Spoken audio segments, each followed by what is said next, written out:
কালকে যে খবরটা এসছিল বাংলাদেশ থেকে, যে ওখানে ভারতের যিনি রয়েছেন প্রণয় ভার্মা, তাকে তলব করা হয়েছিল।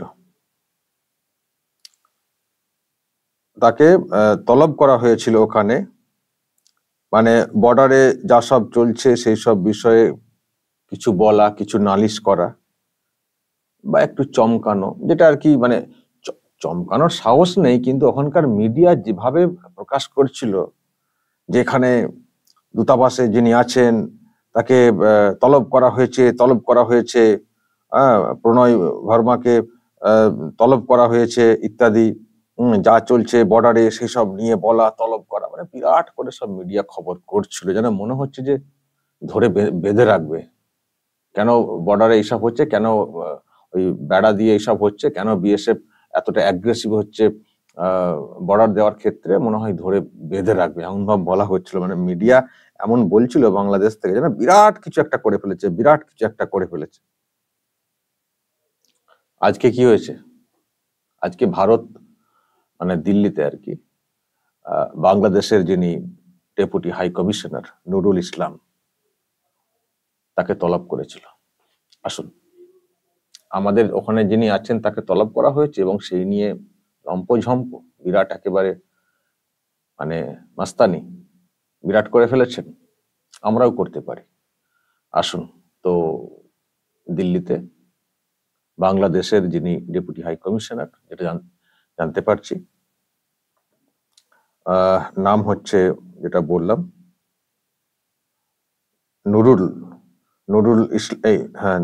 নুরুল ইসলাম, তলব করা হয়েছিল। উনি এসেছিলেন, এই হচ্ছে তার ভিডিও। তাহলে কি হলো? সদবোধ ভারতও দেখিয়ে দিল, তাই না? আপনারা ডাকতে পারেন, ভারতের যিনি আছেন ঢাকাতে তাকে ডাকতে পারেন, ভারতও দেখিয়ে দিল, আমরাও ডাকতে পারি। হয়ে গেল তো, মস্তানি তো ছুটে গেল। আপনারাই শুধু ডাকতে পারেন, বিরাট ক্ষমতা। ডাকা মানে, তলব করা মানে বিরাট ক্ষমতা। তো ভারত ডেকে দিল। কি হলো তাহলে এবার? ফলে এইসব নিয়ে এত লম্পঝম্প করার কি আছে? আমি দেখছিলাম, দর্শক, আমি এই জন্য এটা বলতে এলাম। কালকে তলব করা হয়েছে অমুক তমক। আরে কিছু ওখানে আছেন, বিভিন্ন দেশের যারা থাকেন আর কি, আছেন, সেই দেশ রিলেটেড কিছু বলার থাকলে বলা হয় আর কি। কিন্তু এমন তলব করা, এমন অমক বলা হচ্ছিল যেন কোনো কেসের আসামি, তাকে তলব করা হয়েছে, 45 মিনিট বৈঠক হয়েছে বলে এমন মানে প্রচার চলছিল।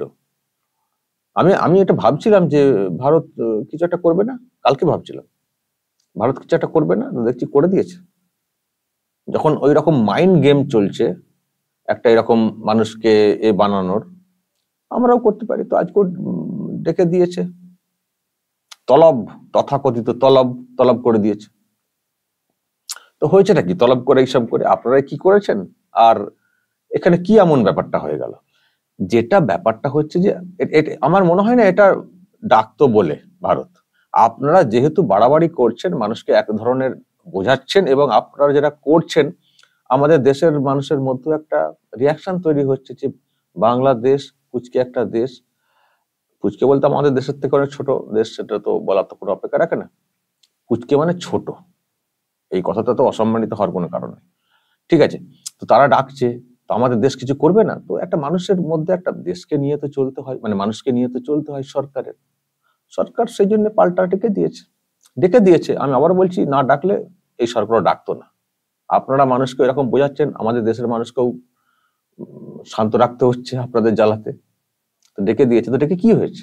আপনারা কি করেছেন, আমাদের দেশ কি করেছে? আপনারা খুব নালিশ করেছেন যে বর্ডারে এই করছে সেই করছে বিএসএফ, আর আমাদের দেশের যারা ডেকেছেন তারা বলেছেন কিচ্ছু হচ্ছে না। হয়ে গেল। বরং এটা বলা হয়েছে আমাদের নিরাপত্তার স্বার্থে কিছু কিছু জায়গায় যেখানে উন্মুক্ত রয়েছে সেখানে বর্ডার দেওয়া হয়েছে, কিন্তু আপনাদের ওখানকার লোকেরা কেন ডিস্টার্ব করছেন, এই প্রশ্ন রাখা হয়েছে বলে খবরটা পাচ্ছি।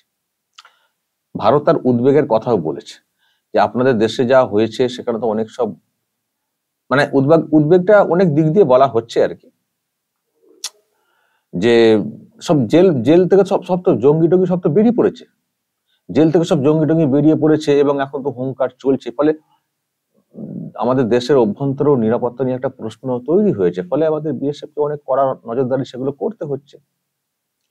টেম্পোরারি বেড়া হয়তো কোথাও কোথাও দেওয়া হচ্ছে, সবটাই যে বিএসএফ নিজের উদ্যোগে মানে যেভাবে দেয় ইন্টারন্যাশনাল বর্ডার সেটা দিচ্ছে তা না, টেম্পোরারি বর্ডার দিতে হচ্ছে, কারণ যা চলছে সেসব বিষয়কে মাথায় রেখে দেশকে সুরক্ষিত রাখা এটা তো যে কোনো দেশের একটা দায়িত্বের মধ্যে পড়ে। যদি আপনাদের ওখানে ওই রকম টার্মোইল তৈরি না হতো, সমস্যা তৈরি না হতো, এত উদ্বেগের মধ্যে আমাদেরকে পড়তে হতো না। তো এটা নিয়ে কি আছে, ডাকাডাকি অমুক তমুক কি আছে, যেটা বলছেন সেরকম কিছু হচ্ছে না, আর সীমানার বাইরে আমাদের লোকেরা কেউ যাচ্ছেন না। চাষিরা কোথাও কোথাও নিজেরাও তাদের জমির বর্ডার দিচ্ছেন, সেখানে আমাদের বর্ডার সিকিউরিটি ফোর্স হিসেবে কোথাও কোথাও দাঁড়াচ্ছে। ইন্টারন্যাশনাল বর্ডার 150 গজ দূরে দিতে হবে, এই যে চুক্তি অমুক তমুক গুলো ব্যাখ্যা করছেন, কি বর্ডার দেওয়া হচ্ছে, কি জন্য মানে কিভাবে দেওয়া হচ্ছে সেগুলো তো ভাবতে হবে, মানে সবকিছু বুঝিয়ে দেওয়া হয়েছে। আর আমি একটা পরবর্তী সময় আসবো দর্শক, বাংলাদেশ এই যে কথাটা বলছে 150 গজের বাইরে বর্ডার দেওয়ার কথা, সেটা কোন ক্ষেত্রে কি চুক্তি, আমি আমি সেই সব নিয়ে একদিন একটা ভিডিও করব। চুক্তি যে বলা হচ্ছে না অমুক সালের চুক্তি, ওনারা বলছেন ইন্টারন্যাশনাল চুক্তি, তো সেই চুক্তিটা কি, সেই চুক্তিটা মানার ক্ষেত্রে কে কতটা বাধ্য, আমি সেটা নিয়ে একটা পরে ভিডিও করব, সেটা আমি এখন ঢুকছি না। যাই হোক দর্শক, এই হচ্ছে ব্যাপার। তো ওটা তলব করা হয়েছিল, এদের তলব করে বুঝিয়ে দিয়েছে, এই তো হয়ে গেল, ব্যালেন্স হয়ে গেল। তো কি বলবেন বাংলাদেশের লোকেরা যারা কালকে লাফাচ্ছেন, কি বলবেন, লম্পজম্প বন্ধ হয়ে গেল। যা আমরা ডাকলাম, বিরাট দেখাচ্ছিলাম ক্ষমতা, ওরাও ডেকে দিয়েছে। তো এই হচ্ছে ডাকাডাকির পালা। কিন্তু দর্শক, আজকে আর একটা বক্তব্য আপনাদেরকে শোনাবো। আমাদের ইন্ডিয়ান আর্মি একটা মানে প্রেস কনফারেন্সের মতো একটা, যেটা আর কি ডিটেলস দেওয়া হয়েছে, সেখানে একটা বক্তব্য এসছে দর্শক, সেই বক্তব্যটা আপনাদেরকে শোনাই, ভালো করে শুনবেন। যখনকার লোকেরা এত লম্পজম্প করছেন যেন মনে হচ্ছে এক্ষুনি ভারতের সঙ্গে যুদ্ধ বাঁধিয়ে দেবে, অথচ ওখানকার দেশের যিনি সেনা প্রধান, তিনি কিন্তু আমাদের ভারতীয় সেনা প্রধান বা যারা দায়িত্বে আছেন তাদের সঙ্গে নিয়মিত যোগাযোগ রাখেন। সেই বক্তব্য উঠে এসছে আমাদের ইন্ডিয়ান আর্মির কর্তার কথাতে। আমি দর্শক আপনাদেরকে খানিকটা শোনাই এবং দুই দেশের সম্পর্কের ব্যাপার নিয়েও উনি কি বলেছেন আমি জাস্ট আপনাদেরকে প্লে করে শোনাই, তারপর আমি আলোচনাতে আসছি। As of today, firstly, there is no vulnerability from any side. I am in touch with the chief of Bangladesh during the time of when this changeover took place. I was in constant touch with him, and even thereafter, in November 24, we had a video conference also. As far as the military cooperation is concerned, is again going up in the same way. Our officers have moved there for the NDC also. There is no let up on that side. The only thing is, as far as the joint exercise which is carried out, because of the situation as of now, that we have postponed for some time, and as and when the situation improves, that exercise will also go on. When we talk about the relationship we should talk about when there is an elected government. So as of now, the relationship is with the military is well and perfect. বলছেন সেরকম কিছু না, মানে এই যে যেগুলো চলছে ওটা বিরাট কিছু না, মানে সব ঠিকঠাকই আছে, প্রবলেম কিছু হয়নি। সম্পর্ক সেনার সঙ্গে, ওখানকার সেনার সঙ্গে সম্পর্ক ঠিক আছে। ওখানকার যিনি সেনা প্রধান তার সঙ্গে যোগাযোগ ভিডিও কলও হয়েছিল, যখন থেকে চেঞ্জ হলো তখন থেকে যোগাযোগের কথাটা উনি বলার চেষ্টা করেছেন। শুধু আমাদের জয়েন্ট যে এগুলো হতো মার্চ, এগুলো বা যেগুলো জয়েন্ট মহড়া যেগুলো হতো, সেগুলো এখন বন্ধ আছে, যেহেতু একটা ওইরকম সিচুয়েশন হয়েছে, এখন বন্ধ আছে। বাদ বাকি সব যোগাযোগ কন্ট্যাক্ট সব ঠিকঠাকই আছে। আর রিলেশনশিপ নিয়ে যেটা বলা হচ্ছে, সেটা তো ইলেক্টেড সরকার হলে সেটা ঠিক হয়ে যাবে, মানে এখন খানিকটা এদিক ওদিক থাকবে। সম্পর্ক দুই দেশের মধ্যে যেটা, সেটা একটা নির্বাচিত সরকার হলে সেটা ঠিক হয়ে যাবে। এমনি আর্মি লেভেলে মানে কন্ট্যাক্ট সব ঠিকঠাকই আছে। এবং যেটা মেন বলার চেষ্টা করছেন, ওখানকার যিনি সেনা প্রধান রয়েছেন, সেনার দায়িত্বে রয়েছেন, তিনি তো যোগাযোগ রেখে চলছেন।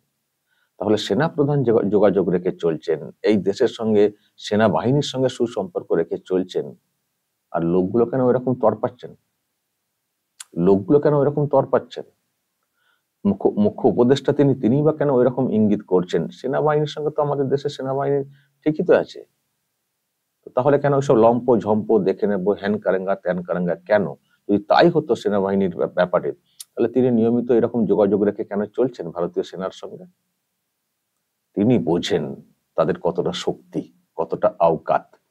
যদি সত্যি ভারতের সঙ্গে কখনো যুদ্ধ লেগে যায়, কত মিনিটে তাদের শক্তি শেষ হয়ে যাবে সেটা তিনি ফিল করেন। সেই জন্য তিনি মেনটেন করে চলছেন। আর যত লম্পজম্প, আর কিছু হয়তো বিজেপির কিছু লোক, স্থানীয় জওয়ান অতি উদ্যোগ, অতি দেশভক্তি দেখানোর চেষ্টা করছেন, তারা কিছু লোককে নিয়ে লম্পজম্প করছেন। অথচ সেনাপ্রধান, আমাদের দেশের সেনাপ্রধানের সঙ্গে যোগাযোগ রেখে চলেছেন। তবে ওই এলাকাগুলোতে যে ডিস্টার্ব করা হচ্ছে, যখনই দেখবেন দুই দেশের উপর লেভেলের নেতারা বসছেন, মানে সেনার উপরে, তাদের দেখবেন সমস্যার সমাধান হয়ে যাচ্ছে। কিছু লোকাল মানে স্তরে কিছু লম্পজম্প হচ্ছে, সেই ওখানকার বর্ডার সিকিউরিটি ফোর্সের লোকাল স্তরে তারা কিছু লম্পজম্প করছে, এবং কিছু মানুষের জন্য আমার মনে হয় তারা করতে বাধ্য হচ্ছেন। ওখানকার দেশের যে আইন শৃঙ্খলা, যদি মানুষের এখন মানুষ মানে এমন একটা চাপ দেওয়ার মানুষের একটা গোষ্ঠী তৈরি হয়েছে, তাদের কথা না শুনলে দেখা যাবে কাস্তে নিয়ে তাদের লোককে হয়তো মেরে ফেলবে। দেখেছেন না পুলিশকে কিভাবে হত্যা করা হয়েছে, কত কি করা হয়েছে।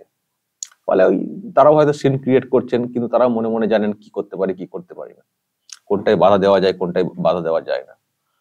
তো এই হচ্ছে ব্যাপার। মন সন্তুষ্ট রাখার জন্য হয়তো লোকাল লেভেলে কেউ কিছু করছেন, কিন্তু ভিতরে ভিতরে ভারতীয় সেনার সঙ্গে কন্ট্যাক্ট রেখেই চলেছেন ওখানকার সেনাপ্রধান। পরিষ্কার হয়ে গেল ইন্ডিয়ান আর্মির কথা অনুযায়ী। এবার পার্মানেন্ট সম্পর্ক প্রকাশ, যেটা একটা ইলেকটেড সরকার হলে সেটা হবে, সেটা বলে দিয়েছেন।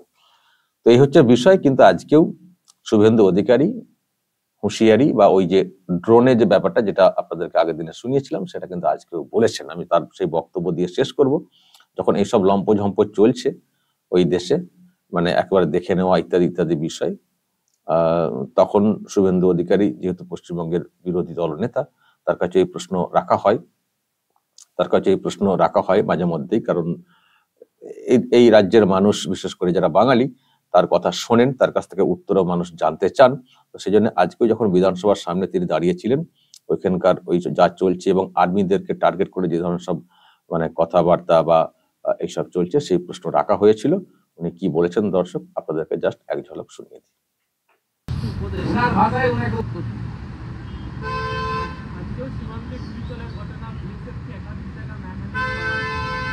এগুলো একটু ওরা